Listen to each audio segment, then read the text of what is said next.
Bismillahirrahmanirrahim. Assalamualaikum warahmatullahi wabarakatuh. Innal hamdalillah nahmaduhu wa nasta'inuhu wa nastaghfiruh wa na'udzu billahi min shururi anfusina wa min sayyiati a'malina may yahdihillahu fala mudilla lahu wa may yudhlil fala hadiyalah amma ba'du. Baik anak-anakku semuanya, alhamdulillah wa syukur ala ni'amillah. Kita masih diberikan nikmat oleh Allah untuk bisa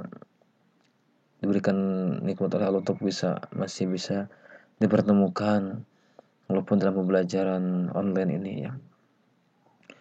Kita berdoa mudah-mudahan situasi di Nusantara ini atau di Indonesia ini segera normal kembali dan kita bisa beraktivitas sebagaimana biasanya. Mari kita mulai dengan bacaan basmalah. Bismillahirrahmanirrahim. Raditu billahi rabba wa bil islami dina wa Muhammadin nabiyya wa rasula wa bil qur'ani imama wa bil mu'minina ikhwana birahmatika ya arhamar rahimin. Alhamdulillahi rabbil alamin. Oke, kali ini kita akan menginjak materi tentang jejak sejarah. Ya, sebelum ke teori-teori kedatangan Hindu-Buddha atau sebelumnya kita telah menerangkan tentang konsep makhluk purba ya, atau tentang manusia purba menurut para ilmuwan sejarawan. Namun sekarang kita akan menginjak kepada materi baru yaitu jejak sejarah. Jejak sejarah itu ingatnya ada peristiwa sejarah, ada jejak. Jadi ada kisah, ada peristiwa. Kalau peristiwa sejarah itu benar-benar terjadi dan itu fakta yang terjadi di lapangan. Nah, kalau jejak ini memang jenis-jenis hasanah literasi yang ada di masyarakat yang memang turun-menurun adanya. Misalnya cerita rakyat, mitos, legenda, nyanyian rakyat, dan upacara misalnya itu ya. Dan ini memang ada yang dilestarikan oleh masyarakat, ada yang tidak gitu. Jenis-jenis jejak sejarah ada apa saja? Yang pertama ada folklore atau cerita rakyat, yang kedua ada mitos atau mitologi, 3 ada legenda, 4 ada nyanyian rakyat, 5 ada upacara ritual keagamaan. Mari kita yang pertama dulu. Folklore itu cerita rakyat. Nah, cerita rakyat itu memang sering berkembang di masyarakat itu. Ya, digunakan untuk apa sih? Digunakan untuk pelipur lara gitu kan ya, atau cerita-cerita oral tradition atau dari mulut ke mulut gitu. Namun ini tidak benar-benar terjadi, hanya sebatas jejak lah gitu ya, untuk sebatas inspirasi atau sebatas pengetahuan atau sebatas untuk nilai-nilai perkembangan di masyarakat gitu. Indonesia kaya akan cerita rakyat, banyak ya cerita rakyat. Cerita rakyat Manado, cerita rakyat Sunda, cerita rakyat Jawa Tengah, Jawa Timur gitu ya, itu banyak. Indonesia itu kaya akan cerita rakyat, namun masalah yang didapat adalah rekaman cerita-cerita tersebut banyak yang sudah hilang gitu. Jadi ketika gagal pewarisan kebudayaan, kan budaya itu hasil cipta karsa dan karya manusia. Namun ketika gagal pewarisan kebudayaannya, ya menjadikan sulit gitu untuk diwariskan. Definisi cerita rakyat sendiri atau folklore itu kebudayaan kolektif yang tersebar dan diwariskan secara turun-menurun baik secara verbal, spiritual, material, diwariskan secara lisan oral atau melalui proses imitasi atau peniruan.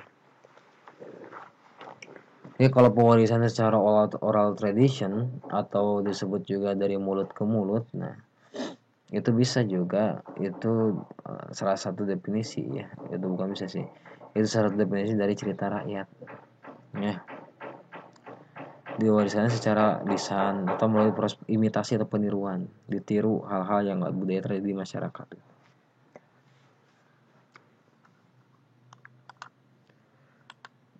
Ciri-ciri folklore, pertama oral tradition atau tradisi lisan ya, dari mulut ke mulut. Terus sifatnya tradisional, biasanya anonim atau tanpa pengarang, bahasanya banyak yang klise ya, banyak yang hanya paham oleh masyarakat setempat misalnya. Fungsi sosialnya sebagai pelipur lara, protes, dan ungkapan. Jadi ungkapan-ungkapan yang terjadi di masyarakat. biasanya turun-menurun dan nanti memang diwariskannya secara oral tradition atau dari mulut ke mulut. Nah, itu cerita rakyat.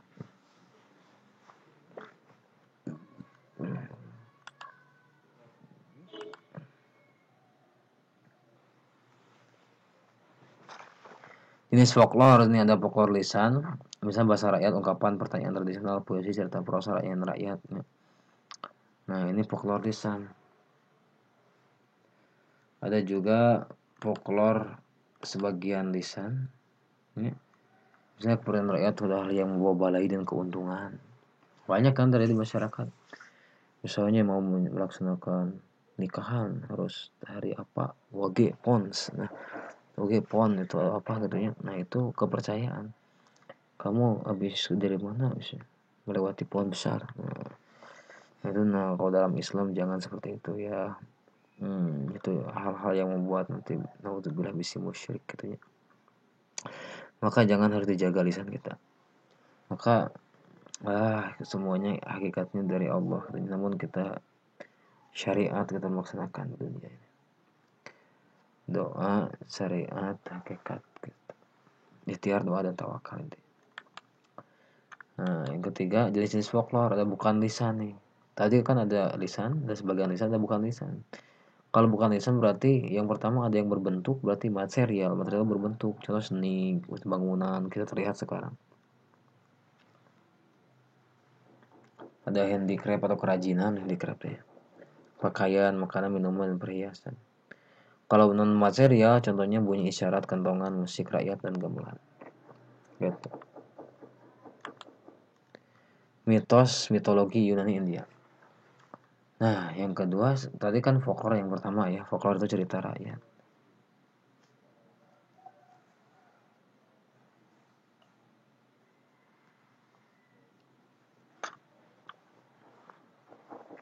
Yang kedua ada mitos, mite atau mitologi. Biasanya berkembang di Yunani dan India. Cerita atau prosa rakyat yang dianggap benar-benar jadi serta dianggap suci oleh para punya cerita. Mitos, mitologi. Sifatnya sakral dan sudah meresap dalam masyarakat. Nah, ceritanya bergeser tentang apa? Dari alam semesta, manusia pertama, maut, bentuk khas binatang. Nah, ini rata-rata mitos, mitologi ya. Dan ini tidak benar-benar terjadi. Namun jangan lupa ya, kita sebagai seorang muslim ketika mendengar khawariqul adat dari para nabi, mujizat dari para waliullah, karomah dari para mukmin soleh, mauna katanya. Nah, itu mah ya, itu ya, udah yakin ya, harus yakin kebenaran dari Allah ya, seperti itu. Nah, kalau yang dibahas di sini adalah mitos, mitologi. Nah, ini mah buatan sendiri itu. Syarat akan keajaiban jauh dari akal. Contoh prosesnya Gunung Bromo, Mahameru, kisah Mahabharata. Nah, itu mitos ya, termasuk itu mitologi. Sekarang yang ketiga legenda atau epos kepahlawanan. Legenda.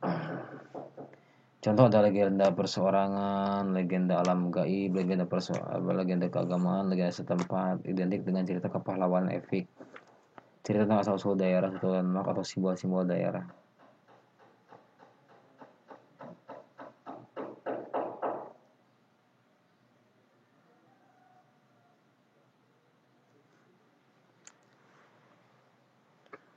Nah, ini kalau legenda mah bersifat keduniawian dianggap sejarah kolektif masyarakat. Contoh Ciung Wanara, Jaka Sembung, Jaka Tingkir, legenda Banyuwangi, Tangkuban Perahu, ya, dan legenda-legenda yang lain. Nah, ini sebut termasuk legenda. Ya, itu sebatas apa namanya, identik, epik, sejarah kolektif di masyarakat sebagai hasanah keilmuan umum gitu ya. Dan juga untuk hal ya bisa jadi untuk inspirasi dan untuk pembelajaran juga ya. Terus nyanyian rakyat atau folk song. Jejak sejarah yang selanjutnya dan nyanyian rakyat. Yang pertama sebagai medium inspirasi rakyat, yang kedua sebagai tempat pengembaraan kondisi hati seorang atau masyarakat. Tentunya ceritanya tidak terlalu panjang. Kalau menurut Brunvold, fungsional song atau play song, lagu permainan memiliki nilai ajar dan kebaikan dalam irama. Alunan, contohnya lirik nih Nabobo. Nah, kalian sering sejak kecil tuh sering kan dilaguin di Nabobo gitu ya sebelum tidur. Nah, itu termasuk salah satu nyanyian rakyat. Yang kedua ada nyanyian bersifat liris atau pencetus rasa haru. Yang ketiga nyanyian naratif, nyanyian berupa cerita, kisah, epos, dan balada. Upacara. Upacara itu ritual keagamaan kepercayaan yang dimiliki kelengkapan segala macam cerita yang kisah dapat dari gerakan, iringan musik, lirik, mantra, doa-doa. Misal ucapan perkawinan, panen, pindah rumah, tolak bala, dan penasbihan. Upacara hajat laut. Hati-hati ya. Kita sebagai seorang muslim, ya kalau untuk mengetahui saja tidak apa-apa gitu ya. Supaya kita tahu dan jangan menginjak ke sana. Nah, jangan sampai kita apa-apa misalnya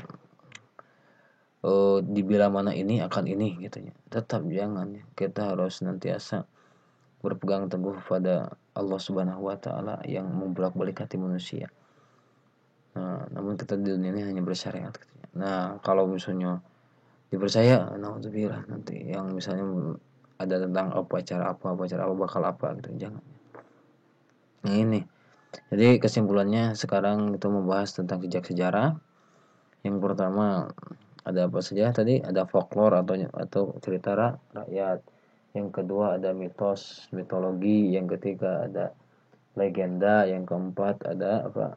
Nyanyian rakyat atau folklore. Yang kelima ada upacara. Sekian yang dapat Bapak sampaikan. Mudah-mudahan ada manfaatnya. Assalamualaikum warahmatullahi wabarakatuh.